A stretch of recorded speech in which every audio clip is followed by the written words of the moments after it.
Infelizmente, eu tenho que vir hoje aqui falar sobre o ataque que ocorreu numa creche em Blumenau ontem, na qual 4 crianças foram assassinadas. E aí, se vocês acompanharam a cobertura da imprensa sobre isso, se vocês assistiram, leram jornais, vocês perceberam que alguns jornais, alguns veículos de comunicação, eles estão evitando mencionar o nome do assassino, mencionar, detalhes do que aconteceu e pôr a foto do cara, por questões éticas, mas também por questões que implicam não dar visibilidade para esse tipo de figura, para esse tipo de criminoso que perpetra esses atos. Eu quero comentar um pouquinho sobre esse assunto, sobre esse tópico, sobre como isso tem se desenrolado ao longo das últimas décadas, porque esse fenômeno, embora seja mais ou menos recente no Brasil, e a gente tem percebido agora um aumento nesses casos, foram 2 casos em pouquíssimos dias que aconteceram, mas isso já tem um longo histórico nos Estados Unidos e, mais uma vez, o brasileiro está importando certas práticas norte-americanas e, nesse caso, as piores práticas, porque ataques a escolas, atentados contra crianças em ambiente escolar, seja infantil, seja universitário, isso já ocorre há muito tempo nos Estados Unidos e se tornou uma prática quase epidêmica lá.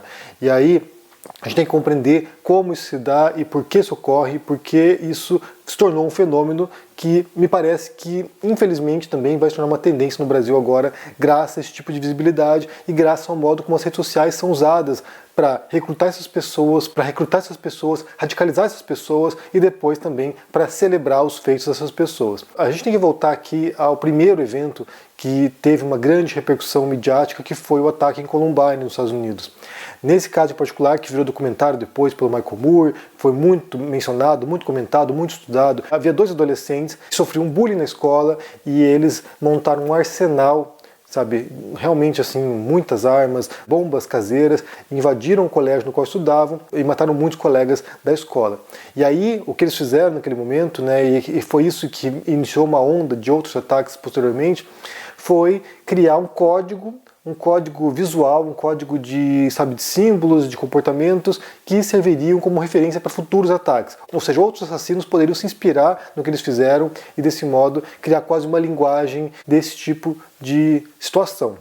Então, os 2 lá fazem isso, escrevem um diário contando também a preparação, fizeram vídeos caseiros, tiraram fotos e isso serviu de referencial posteriormente. Naquele momento, a gente fala aqui de 1999, ou seja, tem um bom tempo já, a imprensa não sabia lidar com essa situação. Então divulgaram o nome dos criminosos, dos assassinos, divulgaram, muitos materiais que de fato acabaram atendendo as expectativas daquelas pessoas. Então, quando, por exemplo, você tem, alguns anos depois, um assassino que invade a universidade, ele vai já adotando essa linguagem, esse estilo, essa estética que havia sido iniciada em Columbine. Então, hoje em dia, você tem nos Estados Unidos 2 fenômenos que se tornaram recorrentes e quase epidêmicos. Por um lado, são os tiroteios em massa, ou seja, pessoas armadas que invadem shopping center, que invadem espaços públicos, como a gente viu em algumas circunstâncias, por exemplo, o caso mais trágico que foi de Las Vegas, quando um atirador subiu num hotel em Las Vegas e atirou contra espectadores de um show lá. Então, foram centenas de pessoas feridas e mortas. E aí, você tem esse tipo de fenômeno, são atiradores que vão nesses espaços públicos e disparam contra as pessoas, e você tem o outro fenômeno, também derivado disso, que são pessoas que invadem colégios para matar crianças, adolescentes ou universitários. E aí, esses 2 fenômenos estão relacionados. Os Estados Unidos, a gente tem que entender que é o país que mais tem armas no mundo, e ali o debate vai para um outro patamar, porque ali tem a ver com regulamentação de armas, tem a ver com a 2ª emenda da Constituição, que daria direito aos americanos a andarem armados. Ali são outras questões que estão envolvidas, mas que já dá o tom geral para o que se dá no Brasil.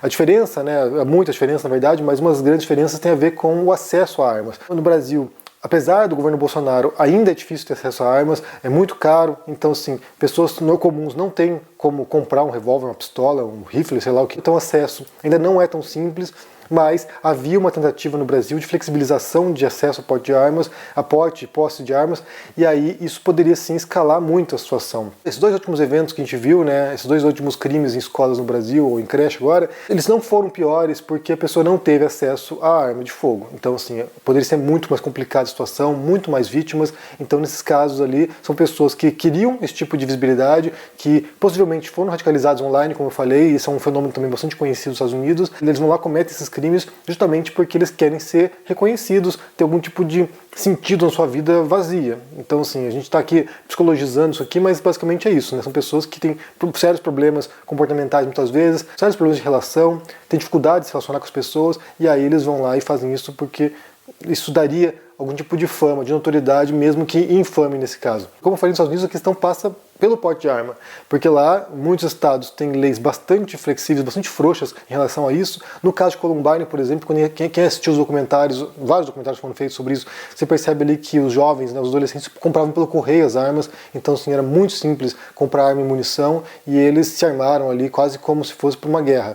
Então isso aí não tem precedente no Brasil, felizmente, né, porque poderia ser muito pior, mas lá é um caso, sabe, dramático, né? O caso de Las Vegas que eu mencionei, por exemplo, ele levou durante dias armas e munições para o quarto hotel. Ele tem cenas do hotel ele entrando com malas e malas e malas e o mensageiro do hotel carregando, sabe, vários volumes de equipamento para ele cometer o crime. Ele ficou lá quase num bunker no quarto dele, lá ele se armou, ele botou câmera no corredor, ele fez uma coisa assim super sofisticada para poder cometer o crime que ele cometeu. E, inclusive, sempre quando isso acontece, que é quase diariamente nos Estados Unidos, né, tem quase um tiroteio em massa por dia nos Estados Unidos, quando isso acontece, os casos mais extremos viram notícia, porque é tão corriqueiro que já nem vira muita notícia, os casos mais extremos viram notícia, e aí sempre levanta, sempre suscita o debate sobre a questão armamentista. Um dos casos mais trágicos também foi de Sandy Hook, que era uma escola infantil, quando também um tirador invade a escola e matou muitas crianças, e aí o debate vem a público e muita gente se questiona até que ponto que não seria necessário regulamentar as armas. Tem um debate bem interessante que se deu recentemente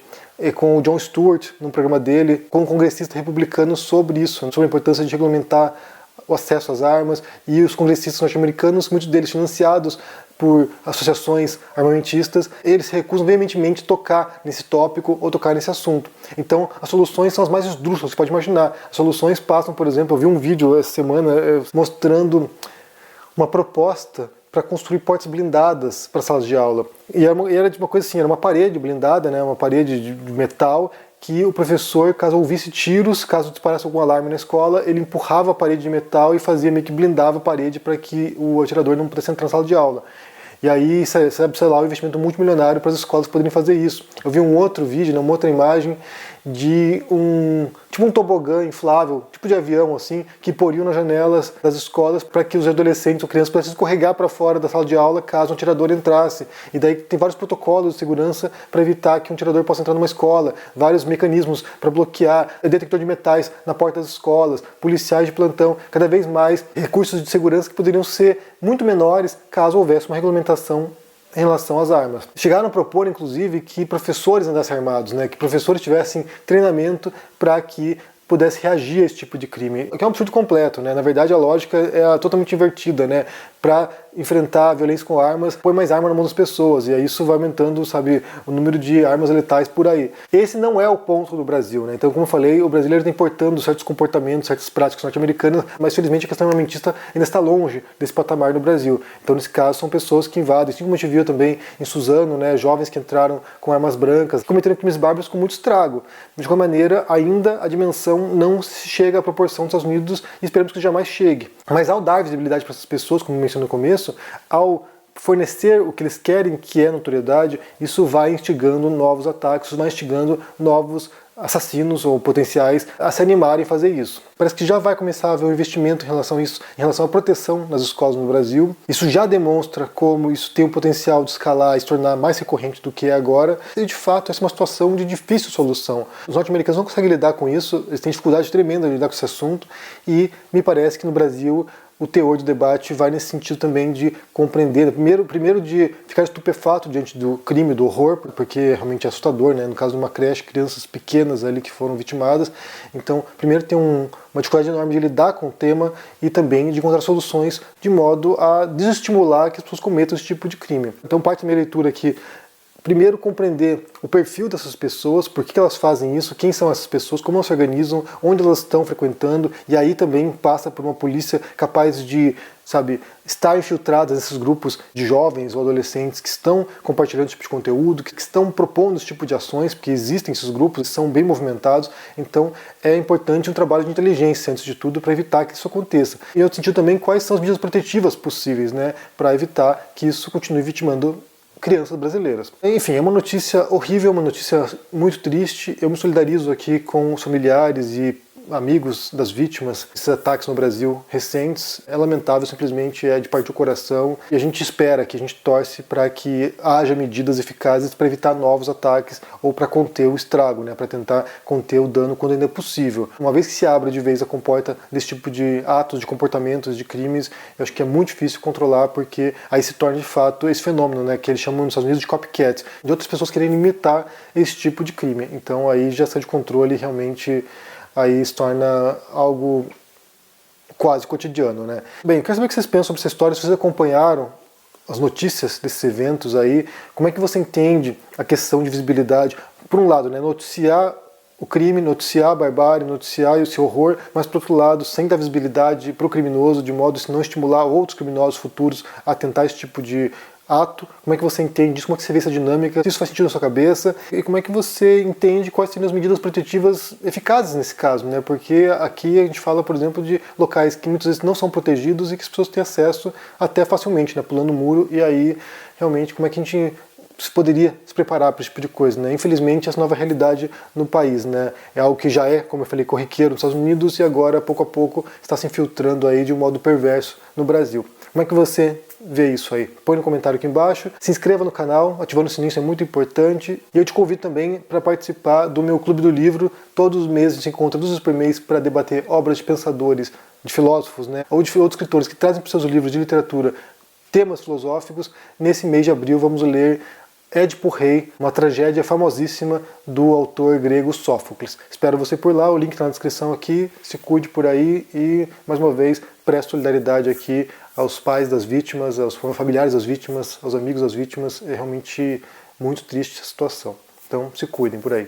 Tchau. Fala, turma do canal Henri Bugalho. Eu sou Eduardo Moreira e tenho um convite especial para fazer para vocês.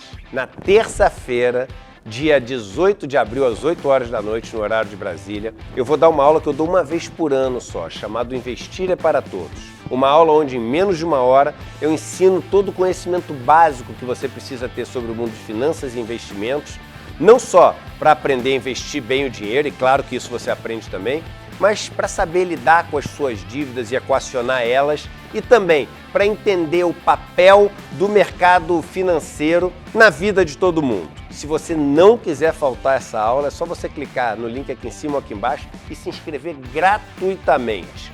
E fica atento, porque a aula é ao vivo e não tem replay. Então você põe na agenda, assiste com a gente e eu tenho certeza que isso vai te ajudar demais de agora em diante na vida. Um abraço e até lá!